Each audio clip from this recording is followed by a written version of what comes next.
Well, there's two kids in a tunnel. There's holes in here.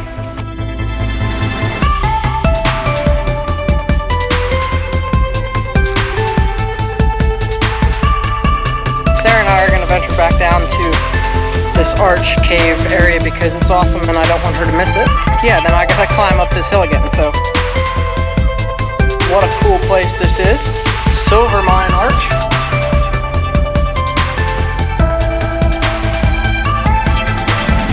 This will be a surprise for everybody when we do find it.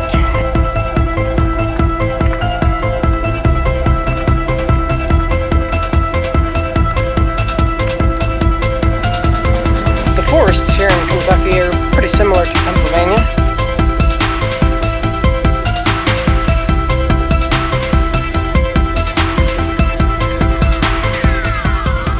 Friends, good morning. We are starting off our day here in the Red River Gorge looking for the Silver Mine Arch. This will be a fun continuation of our Kentucky expedition. It kind of starts in a campground here, which is weird. I'm not really certain what the story with this place is currently, but we're going to figure it out and get ourselves moving. So here in the Daniel Boone National Forest, it looks like if you're going to be camping out on these trails and your vehicle is going to be here overnight, you would have to pay for a permit. But since we're just here for a quick hike, it is free to park here during the day. So the trailhead, I think, is that way somewhere. So let's go find it. The Silver Mine Arch looks to be about 1.5 miles away from here. So 3 miles round trip, and hopefully we can get it in before we get rained on. But of course the weather these next couple days looks pretty dismal, so it just kind of is what it is. But it's nice right now. It's nice and cool and not humid, so that's a big plus considering how horrible it was yesterday. We might get to go to the pool today.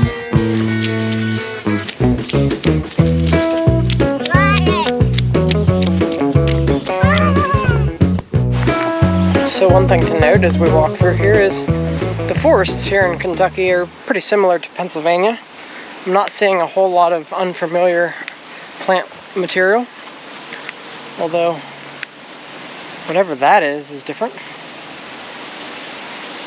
But I also did just see a neat little white wildflower off the side of the trail back there. I don't really know what that was either.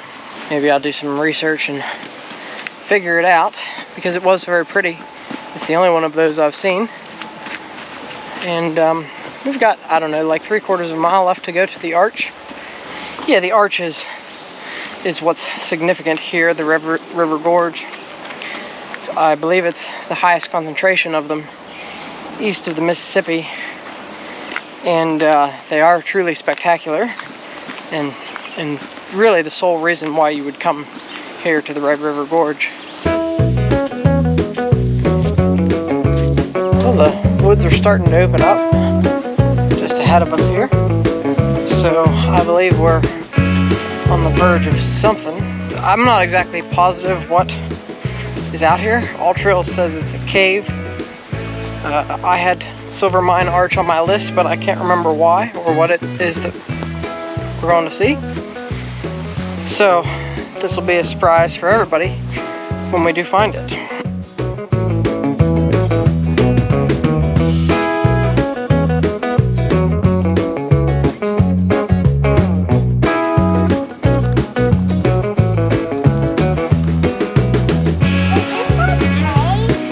This is part of the cave, I think. Look at that rock. So it looks like there's a cave just on the other side of this boulder that we're trying to get to, and that's where the Silver Mine Arch is. But all this rock formation around here is so cool with all the pitting and stuff in it and the different colors. It's really quite something to see, and that's truly unique to this area. It's a beautiful place.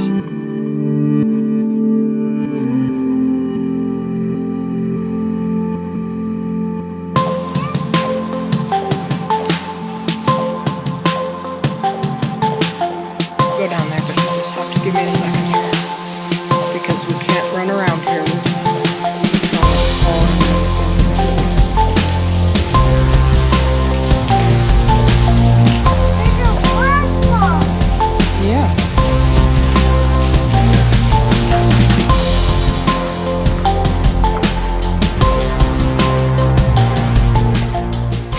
Friends, I was starting to really wonder what we were getting ourselves into here, but what a cool place this is. Silver Mine Arch, as you can see it, just over there. It might be harder to see, but the caves or the rock ledges around me, with water just cascading over them because of all the recent rain. It poured last night, like it poured a lot. And this is pretty cool. I don't think that you normally get to experience this quite like this, but these arches are something special. Now, the trail we came in on was above this cave here, so we haven't been on top of that arch at all. I don't think we're going to, but boy, this is something cool.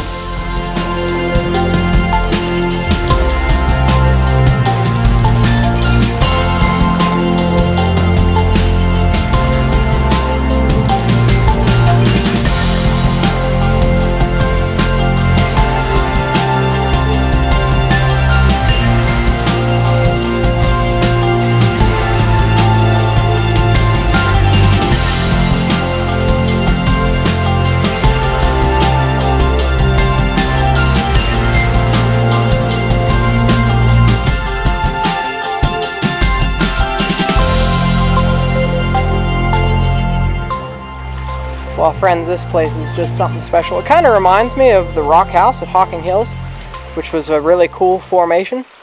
And this is very similar to that, especially walking around on the inside. So, yeah, it's pretty special. The boy's having the time of his life. And now there's some waterfalls and some other things near here that are off-trail adventures we don't have time for, or really not safe to do with the kids, and I doubt Rachel and Sarah have even made it this far, or are going to. So, yeah, that's really all I have to say there, but it's been a fun hike, and it's totally worth coming down here. I mean, like, for a while there, I didn't know what we were getting ourselves into, but this is really special. I could probably stand here all day in the presence of this awesome rock formation, but I think it's time the boy and I head back. I thought I heard Sarah's voice several times, thinking they might be close to us, but maybe it's just an illusion. Worst case scenario is I'll come back down here with her, but I think it's a good idea that the boy and I head up.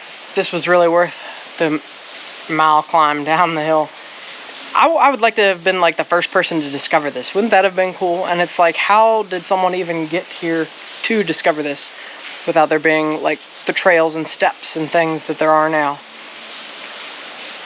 It's truly something. And like I said, there's a ton of off-trail things you can do in this Red River Gorge, but the terrain is treacherous, so like I would be extremely cautious if you do try to do that, but you could probably spend weeks here just wandering around in the woods. So I've made it back to the top of the stairs where I've found Rachel and Sarah and I are going to venture back down to this arch cave area because it's awesome and I don't want her to miss it. So I didn't bring the main camera back with me, but I did bring an almost dead GoPro, so maybe you'll get to see some of Sarah having fun down here in the cave. And yeah, then I gotta climb up this hill again, so that's the plan. Join us.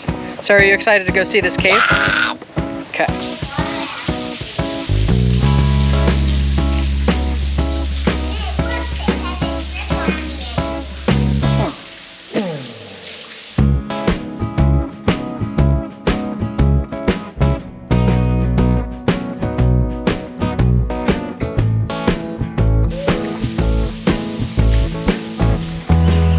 Alright, we are going to do a quick short walk here at Angel Windows Trailhead. It should be just a quarter mile this way.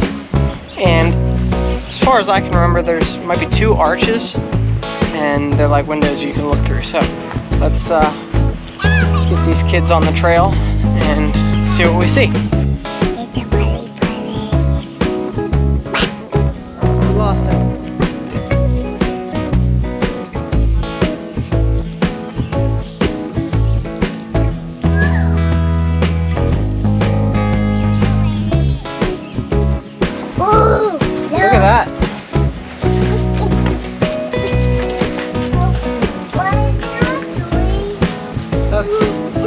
Probably gonna be an arch someday. I'm in it. Are you? Yes. Graham, can you get up?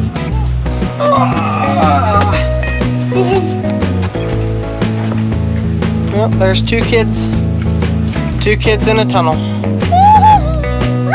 There's holes in here. Yeah, there's holes in the rock. That's how arches and caves start to form.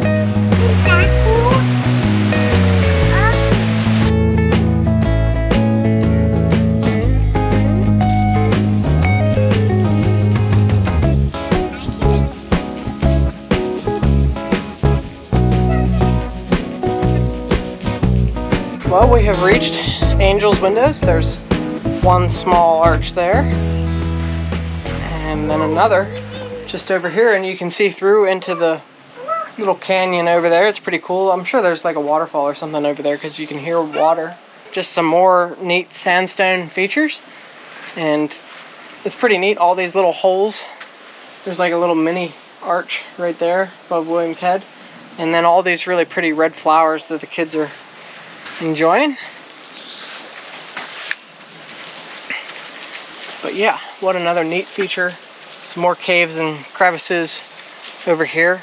You can probably keep walking, but we're not going to because we're a little pressed for time. I don't think that there's anything else to see this way.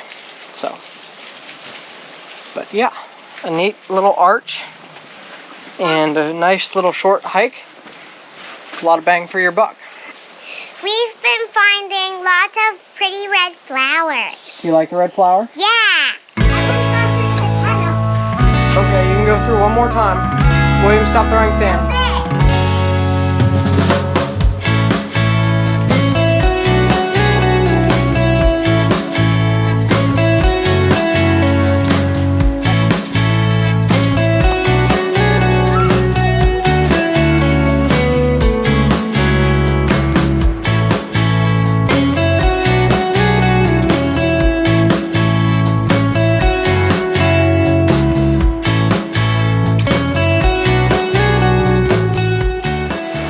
Well, we've made it back to our wet campsite here at Kentucky's Natural Bridge Resort State Park. This site is obviously not as good as our last one at Watoga, but we've kind of learned to like it. But for the most part, we've been spending a good bit of time inside because it's been raining quite a bit outside.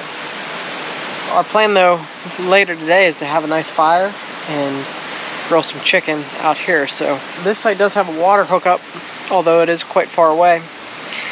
And just about to fill up the portable gray tank, and I figured since this is the first that I've used this thing, I think since we've had this camper, to be honest with you, so in years.